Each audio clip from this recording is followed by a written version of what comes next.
Hey, Forrest here. Nothing like getting paid. And with ICCU's mobile app, I can deposit checks or accept Zelle payments so the money hits my account fast. I just wish there was an app for mowing the rest of these lawns.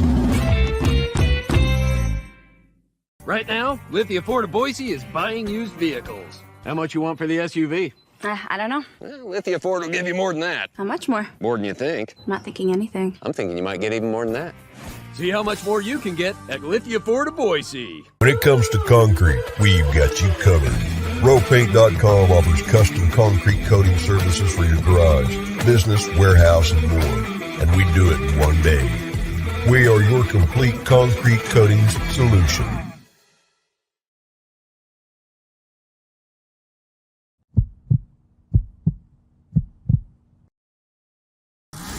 This is Bronco Nation News Live. The best interviews, the most informed opinions, the latest breaking news. It's Mondays with Mallory with KTIK 95.3 FM The Ticket's John Mallory. Listen to Idaho Sports Talk with Prater in the Ballgame weekdays from 3 to 6 on 95.3 FM The Ticket and online at KTIK.com.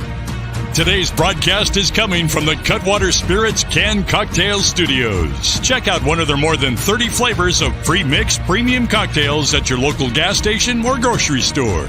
Now, here's Johnny Ballgame and BJ Rains with another edition of Bronco Nation News Live.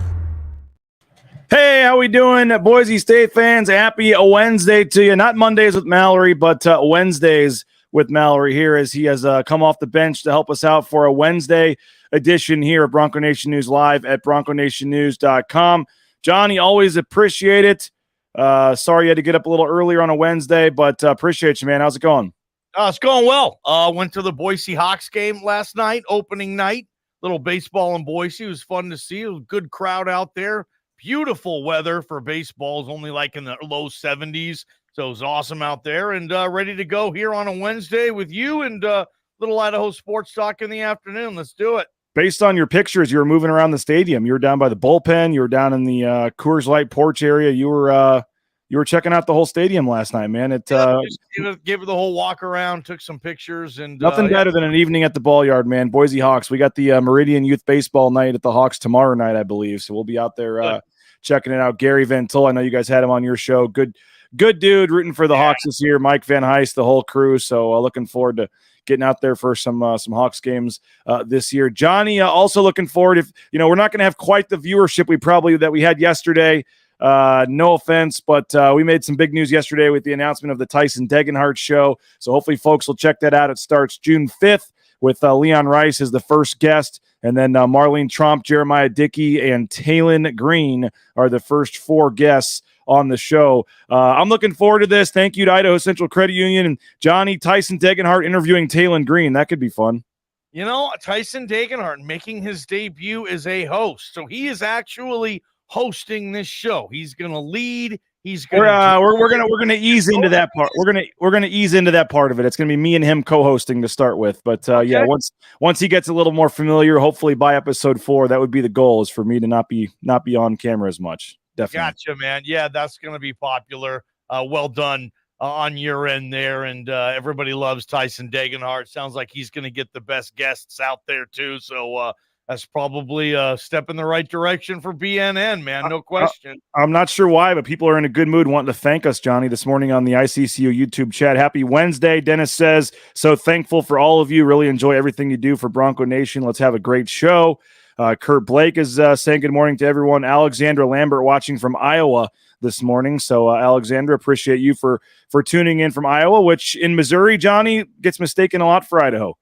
I don't know why, but when you say Idaho and you're in Missouri, when I telling people they think Iowa, Idaho, I don't know why they're nothing alike and nothing near each other, but somehow people always screw that up. I don't know why, yep. But they do. Things. But Alexander, appreciate you for watching, Johnny. We've reached the final 3 of our countdown. It's been a fun series, 20 shows in May, and it's worked out really nicely with the timing. Just to kind of look at some of the storylines, topics on the Boise State football team heading into 2023. We'll have 3 months to keep hammering home these topics as we get close to kickoff. I think we're about 100 days. Is tomorrow 100 days, I believe, as long as the game stays on Saturday. September 3rd, Johnny. I think tomorrow might be 100 days since from the Washington game. So we're getting closer and closer, slowly but surely. I think sometime either today, maybe, or tomorrow, or early next week. We're within a week. I think it's coming any day now. The TV schedule. So we're going to find out if any games change days. We're going to find out the times for a couple of the first few games. I know that ESPN has said next Wednesday, so a week from today, they'll announce the first 3 weeks of their schedule, and that's expected to include the Washington Boise State game. CBS Sports and Fox do their packages with the Mountain West separately, so that could come today, tomorrow, anytime. Stay on the lookout for that. Dylan Cooper does say we're 101 days, Johnny, from that Washington game. So tomorrow we hit day 100. But been a fun series. We've talked a lot of topics. Yesterday, Jay and I talked about the running back situation. I know you're a big we briefly, I think I asked you about it at the end on Monday, but I know you're a big thing to watch. We're going to talk Taylon Green on Friday. We got Bush Hamden. We might hit you on here at the end because that's tomorrow's topic. But today's topic, Johnny, I think is just big picture. Boise State football. Where do they sit, nationally? I guess in the conversation, just, in the headlines, in the talk amongst, college football people, in the rankings, in the Group of 5 race, in the Mountain West race. I know we're talking about a tough early season schedule here, Johnny, but what's your first thought on just the expectations and where Boise State fits in nationally this year? Obviously, with the loss of UCF, Houston, and Cincinnati to the Big 12, I mean, that opens up a big window, I think, for Boise State to take advantage and get the Group of 5 championship belt back, right? I mean, you look at in the 9-year history of the New Year's 6 CFP system, I think 7 of the 9 Group of 5 New Year's 6 bowl bids have went to the American. The only other 2, right, was it Western Michigan and PJ Fleck and Brian Harsin? PJ Fleck. Did I say that right? Is that the coach? PJ Fleck, Western Michigan. Yeah. And I think it was Boise State in 14, right? I mean, the Americans just dominated that format. They get it almost. The Sun Belt never got one. No, and neither did the MAC. I'm sorry, they got Western Michigan. Neither did Conference USA. I'm sorry. Yeah, the MAC was the only other one that did with Western Michigan. So yeah, man, it's like that domination. If you look at most of the teams, were those 3 teams that left. I know Memphis got into one, Tulane got into one. Yeah. Other than that, I mean, Houston got there. UCF went to multiple. Cincinnati went to multiple. With those teams out, it feels like the opportunity is there for Boise State. Like I said, the championship belt to get that back in the Group of 5, right, BJ? And get back in somewhat of a national conversation regarding going to a major bowl game. I think that's been the worst thing about the program, sadly, for the last few years is they don't get any more national buzz. And when they do, it's for the wrong reasons. Oh, what's going on with Boise State? You hear every now and again from a big national talking head or analyst or whatever. Wow, well, Boise State, like, it's never a good thing anymore when they're mentioned, it feels like. And the bottom line is they've had opportunities to win big games in the last several years, and they haven't won the games in the frequency that they did in the past, right? Losing to Oklahoma State on the blue a couple of years ago, BJ, losing the opener to UCF a couple of years ago, BJ. I mean, these were big, marketable, marquee games for this program, and they weren't able to get it done. That needs to change this year. Fact of the matter is no one on a national perspective is going to pay much attention to what happens in the Mountain West. So you have to go outside of the league to, make some noise in that regard. And this year they will have that opportunity to do that. This is a big year, and it's the last year of this current system. And I know this fan base, and I know Jeremiah, everybody is itching to get Boise State back on that national stage. It won't be easy, but that's obviously the goal. That goal has not changed in this town, that's for sure. No disrespect to these teams, Johnny, but it is kind of jarring to think about when you look at like the updated kind of preseason, way too early top 25 rankings that ESPN has out right now. They've got 2 non-Power 5 teams in there, and it's Tulane and UTSA. Wow. I mean, what was the day that the UTS? I mean, you would never think the UTSA Roadrunners would be ranked in a top 25 ahead of a Boise State. And Tyreek Woolen, my boy, a former Roadrunner himself. But you know what? Here's what the Roadrunners have done. They've just won a lot of games. They were 11-3 last year. Sorry to cut you off. 8-0 in Conference USA last year. They win conference championships, and now they're in the American. Mike Oresco, the American commissioner, I know he gets rated often, and he does a pretty good job of finding the next best group, and the American always kind of stays afloat and survives. This year, they're really pumping up Tulane and SMU in that league. I don't know their non-cons exactly. A lot of it might come down to that, but yeah, that's funny. Those two teams are ranked, and Boise State, nowhere to be found. Maybe had Boise State beat Fresno at home in a cold Mountain West championship game last year, maybe Boise State gets some preseason love on that for what they were able to do in the bowl game, but they're starting from scratch this year. I like what they have coming back. We've talked about it a lot, at least, especially on offense, and this is a big opportunity for Boise State heading into a new era next year with the 12-team playoff to kind of put a stamp and say, hey, we went to the first Group of 5 New Year's 6 bid when this system started, and we went to the last, right? 2014, and then it would be this year, 2023. And this town, this fan base, they need that big-time bowl game again. It's been too damn long, BJ, too damn long. Tulane, you mentioned them, their bid was last year, and they had the stunning upset of USC in the that was at the Cotton Bowl, I believe, last year. So they were 12-2. They went 7-1 in the AAC.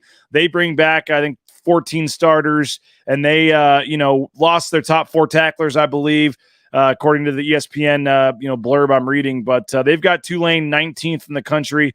Again, some of that is based off what they did last year, beating USC and winning the Cotton Bowl. But like I said, I know it's crazy to believe, but is Tulane the team to beat at this point in the Group of 5? SMU, Tulane, Boise State. I mean, I don't know if there's that team to beat, BJ. I mean, obviously, as far as the rankings go, sure. I guess Tulane is the clubhouse leader before the season even starts, right? It's their spot to lose. But again, I don't know their non-con. The season was such a long and grueling season, and I'd be pretty darn surprised if Tulane all of a sudden becomes one of these G5 teams that goes to 2 straight New Year's 6 bowl games. I mean, that was Tulane's Fiesta Bowl moment last year. They beat USC, a good USC team, with a Heisman Trophy winning quarterback in the Cotton Bowl. I mean, that's like 07 here in Boise. So I don't know, maybe Tulane can keep this going. Boise State was able to do that over the next kind of era. They used that one big bowl game to kind of launch what they were trying to do. Maybe Tulane can do the same thing and get a group and get a grip and a handle on the American and start dominating that and turn into a pretty good program. I mean, they're down south. They are right there in the recruiting bed, BJ, in the neighborhood of all these SEC kids in programs and where football is such a big deal, and it's right in their backyard. Maybe they were a sleeping giant for a long time, and if they can just get the second and third and fourth level kids down there, those are still pretty good kids when it comes to the G5. So maybe Tulane's starting, but yeah, I guess, sure, I'll give them the nod right now. But Boise State, if they can take care of some business early in the season, I think they can make some noise too. That's the thing with the schedule. Boise State would certainly have the edge if they can take care of business with the teams they're playing early in the season. And Willie Fritz at Tulane, I think, almost went to Georgia Tech last year. They hung on to him. And by the way, September 9th, Johnny, as Sam points out, September 9th, Tulane is hosting Ole Miss in New Orleans. So they get an SEC school coming down to New Orleans there. Lane Kiffin's not losing to Tulane. I'll take Ole Miss in that game, but that's kind of like Boise State's probably not going to go up to Seattle and win, right? So Boise State's going to get an early Power 5 loss. Looks like Tulane could have an early Power 5 loss, and they can kind of even Steven that, right? So I don't know if that helps or hurts, but if any of those teams can win that game, oh, hell yeah, you're off and running. You made the point about just subtraction the teams that left. I mean, just automatically when you lose Cincinnati, you lose Houston, you lose UCF. That takes 3 of the. I mean, Cincinnati. I don't remember. Did Houston get to 1? I know Cincinnati and UCF have obviously been to a lot. Yes, Houston had that game one year. They beat Florida State. That's right. So that's 3. All 3 of them have been probably 5 of the last 6 or something that have been 7 to 9. I mean, those 3 teams. Those 3 teams though. I think 5 was of them. 5 or UCF 6 maybe 2, or something. Maybe even did UCF? UCF's had 3. It's okay. Cincinnati at least 2. Then that's 5. They had 2 in a row, didn't they? Before before last year, I think. Yeah, and then Houston 6, and then Memphis would have Something been like the 7th. So stranglehold. But what does the Mountain West do? I know the Mountain West changed, Johnny, to the no divisions this year, so everybody's in one pot. Top 2 teams will play, which I do think has a chance to impact the standings this year. It's not as simple as, you just got to win your division. Yep. You're looking at the other side too, saying those are teams you got to beat to be in the top 2. And there's times last couple of years, Johnny, where Boise State wouldn't have been in the top 2. The 2 teams on the West had better records, or vice versa. What does the Mountain West do? Is it just win more non-conference games? How does the Mountain West, I don't want to say become the American, but get to a point where they can, be a little more relevant here? Yeah, I like the fact that they scrapped the divisions. I mean, no more Boise State hosting a 6-6 Hawaii team in the Mountain West Conference Championship game, right? That was weak. There were other teams on the other side, Air Force, that probably could have got in that year, maybe even a Wyoming, but that was kind of a joke. So I think the divisional play, scrapping that will help, because you are guaranteed to get your 2 best teams playing for the championship. And hopefully you can say, hey, look at these 2 teams. And if they're both ranked, and sometimes if you go back on history, BJ, you would have 2 ranked teams playing in the Mountain West Conference Championship game. That's what Gloria Nevarez wants, right? And then you can say to the committee, hey, look, we have 2 good teams playing here. The winner of this game should be going to that group of 5 New Year's 6 spot. But I think the league, to be honest, I'm not a big fan of the Mountain West this year. Now, I could be surprised. There could be players there from portal or guys who just get better that we don't know about yet. But, man, the league lost a lot of good players, BJ. And I look at most of those programs that were good last year. I don't think they're as good this year as they will be last year. I think this is kind of an interesting season for the Mountain West, albeit I think Boise State needs to take advantage of that. I think Boise State clearly has the best program in the Mountain West, the best roster this season. So I would love for Boise State, and I know Boise State fans need this, to have one of those years where they kind of go unblemished, run through this league, show your dominance to the committee as well, and say, hey, we want that bid. We want to get back on that national stage. I'm not sure the league, unless I'm really surprised, can go out there. Look, BJ, last year, the Mountain West beat 1 Power 5 team, and it was Air Force beating Colorado. And we know how bad Colorado was last year. I mean, it would be nice if you could say, okay, Mountain West, can you beat 3 or 4 Power 5 teams? I'm sorry. Yeah, Power 5 teams this year? Maybe. The problem is most of those games are on Power 5s in Power 5 stadiums. It's rare that the Mountain West gets that opportunity. Now, Fresno almost had Oregon State last year. There was a couple other instances where, they almost had that opportunity, but they just didn't get it. Hopefully this year it's better. But again, I like the teams in the league last year better than this year. It could be another embarrassing season in the non-con for the Mountain West versus the Power 5. And does the committee look at that?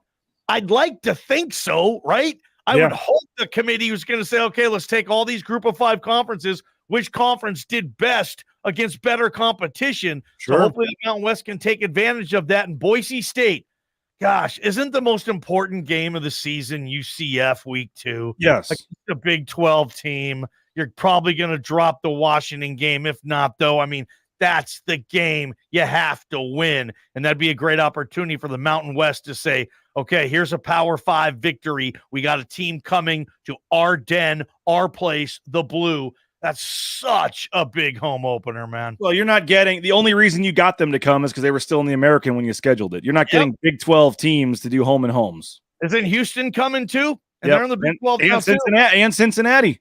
Cincinnati. Yeah. Yeah, all three of those guys are coming, and they wouldn't, and who knows if that actually happens or not, but they wouldn't be coming if they already had the Big 12 patch on when they scheduled the game. I do want to talk about the Mountain West a little more, Johnny, and some predictions that came out yesterday. But first, want to remind you we're broadcasting from the Cutwater Studios. Cutwater Spirits, more than 30 flavors. Check them out at your local gas station or a grocery store. Love the Mai Tai. Probably be having a couple of those, Johnny, out at the golf tournament. Yeah, you will. You guys finishing up your show. The last group's finishing up on the hole. We'll be celebrating the end of a good day, hopefully next Friday. Rowpaint.com's got the concrete coatings 5 times stronger than epoxy, the one-day install. Check them out. Get a free quote at roepaint.com. Lithia Ford of Boise, they're giving away a new Bronco Sport for anyone that gets a hole-in-one at hole 6 out there at Timberstone next Friday. It's grilling season. The weather's heating up. That means the deals are heating up at Lithia Ford of Boise. Check them out. View their full inventory of vehicles at lithiafordboise.com. Idaho Central Credit Union, ICCU.com. We announced the big news yesterday with the Tyson Degenhart show. That's thanks to ICCU, so go support them. They're investing in Tyson Degenhart, and you can invest in them, return the favor, ICCU.com. You looking for a job? Check out Transportation Compliance Service, transcomservice.com, all the DOT, overweight permits, all the things you need to get out there on the open road, towing that first load in no time. The trucking industry may not have thought of it, but it's booming right now. Check them out, transcomservice.com. And if you're looking for a new Boise State shirt, hat, whatever, the blueandorangestore.com has you covered. The blueandorangestore.com offers free shipping, any order over $40. And if you're in the Boise area, you can just go to the Boise Town Square Mall right there next to Pro Image on the second floor. And Johnny, the Blue and Orange Store will be providing the first, second, and third place prizes for the golf tournament. They'll also be providing a prize that I think you're going to be in the mix for, the long drive competition on hole 18. So I think that you may be walking away with a new car, a Blue and Orange Store gift card, a free golf glove here, all kinds of goodies, man. You know what I would love to see the Blue and Orange Store do at one point too? Have a selection of Boise State throwback jerseys. I want a Kellen Moore 11 there, right? You can throw an Ian Johnson, a Doug, a Geron. I mean, there's a million players that this program has had. Ryan Winterswike. Like, have a section of just throwbacks, name on the back, all that stuff. I don't know how you work that out or if that's not even possible. Yeah, I wonder why not.